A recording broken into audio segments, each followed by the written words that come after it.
C'è chi ti promette la luna, chi ti promette le stelle, chi farà un nuovo universo se sarà il caso. Noi non ti promettiamo, facciamo. Media Triveneto, il nuovo network del Nord-Est. Chiama senza impegno allo 0434 31 63 25, orario ufficio, da lunedì al venerdì. info@mediatriveneto.com.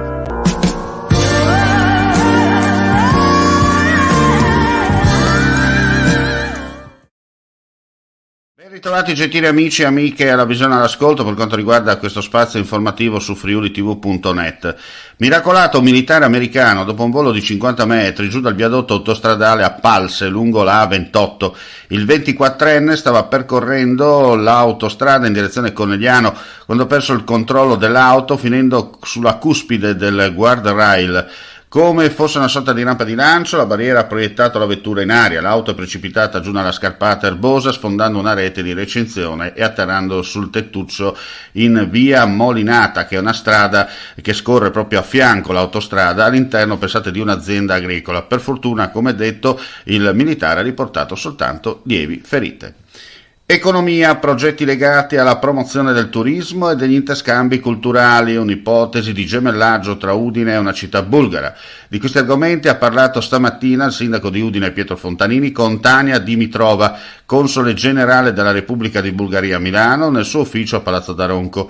Un incontro cordiale, piacevole e prezioso per approfondire la conoscenza della Bulgaria e capire quali opportunità possano nascere creando sinergie tra i rispettivi territori.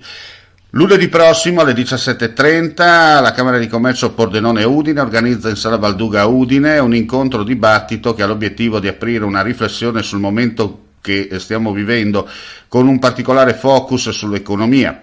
Un'economia già provata da un biennio di pandemia globale che ora si trova a fare i conti anche con la guerra in Ucraina, evento che sta già fortemente mutando gli equilibri geoeconomici e politici internazionali. Stiamo entrando in una nuova era. A intervenire, moderati dal direttore del Messaggero Veneto e il piccolo Omar Monastier, saranno Arduino Paniccia, presidente della Scuola di Competizione Economica Internazionale di Venezia, Niccolò Locatelli, coordinatore di Limes Online, il sito internet di Limes. L'incontro dibattito, che sarà trasmesso anche in streaming sul canale YouTube della Camera di Commercio Pordenone Udine, sarà introdotto dal presidente Giovanni D'Apozzo e chiuso dall'assessore regionale alle attività produttive Sergio Emidio Bini. E con questa notizia chiudiamo qui questa edizione flash. Ulteriori news sul nostro sito friulitv.net. Grazie per la visione e l'ascolto. Non resta che augurare a tutti voi un buon proseguimento di giornata. Vuoi assaggiare una birra dove al suo interno scopri la specialità tipica friulana? Lumi Beer, il prodotto ricavato in 20 ettari di terreno coltivato orzodistico, biodiversità, performance ambientale. Lumi Beer nelle sue 5 versioni disponibili, 4 per consumo veloce e dissetante e la versione Magnum per intenditori. Lumi Beer si abbina a qualsiasi palato. Lumi Beer è un prodotto esclusivo Azienda Agricola Pancera, il buon seme, i buoni frutti.